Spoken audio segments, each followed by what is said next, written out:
श्री गणेशाय नमः। जय हो भगवान रामचंद्र जी की। अध्यात्म रामायणे उत्तरकांडे चतुर्थः सर्गः हिंदी अनुवाद। आज श्लोक 31 से आरंभ। त्रुटियां ना हो या कम से कम हो इसका प्रयास रहेगा, किंतु यदि फिर भी हमसे त्रुटियां हो जाती हैं तो आप सभी गुणी श्रोताओं से हम क्षमा मांगते हैं।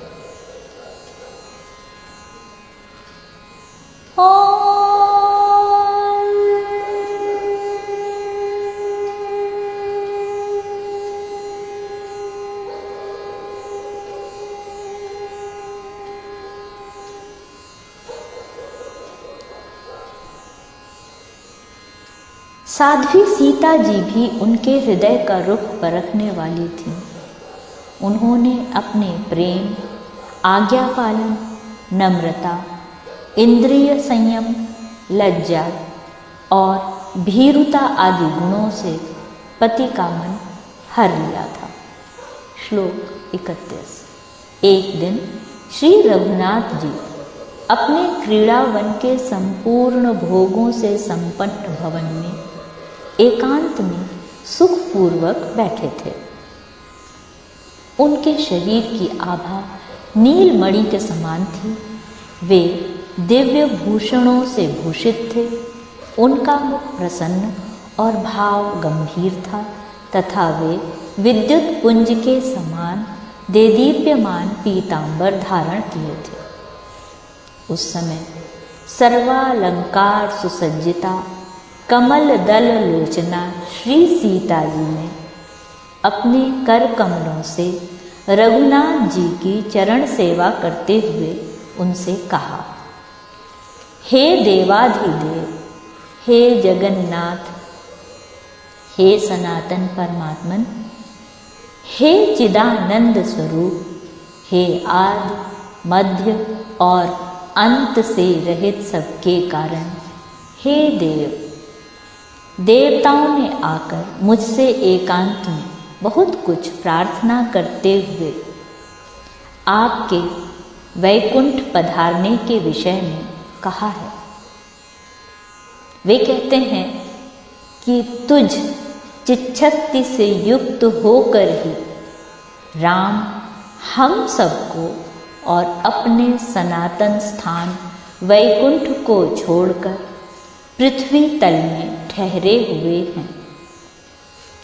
हे जगद्धात्री, कमल नयन राम सदा तेरे साथ ही रहते हैं।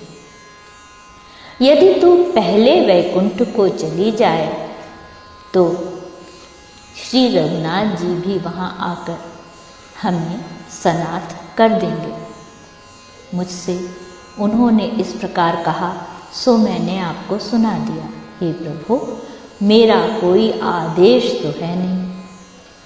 अब आप जैसा उचित समझें वैसा करें। सीता जी के ये वचन सुनकर रघुनाथ जी ने कुछ देर सोचकर कहा, देवी, मैं यह सब जानता हूं।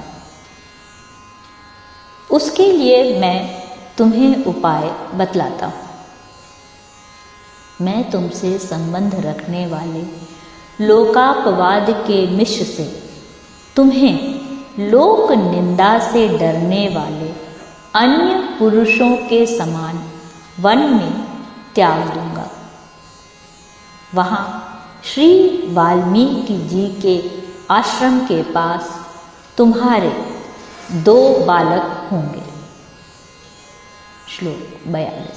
इस समय तुम्हारे शरीर में गर्भावस्था के चिन्ह दिखाई दे रहे हैं।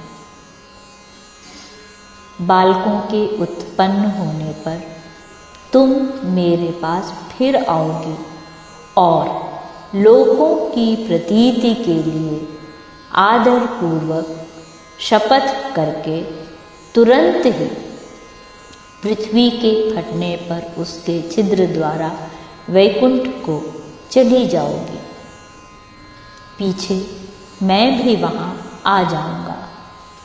बस अब यही निश्चय रहा। श्लोक 44। एकमात्र ज्ञान स्वरूप भगवान राम ने सीता जी से ऐसा कहा, उन्हें अंतःपुर को भेज दिया और स्वयं नीति शास्त्र के जानने वाले मंत्रियों तथा मुख्य सेनापतियों से घिरकर वहाँ विराजमान हुए। सुहृद गण वहाँ बैठे हुए राम की परिचर्या में लगे हुए थे और हास्योक्ति में कुशल विदूषक गण उन्हें हंसा रहे थे। श्लोक 46।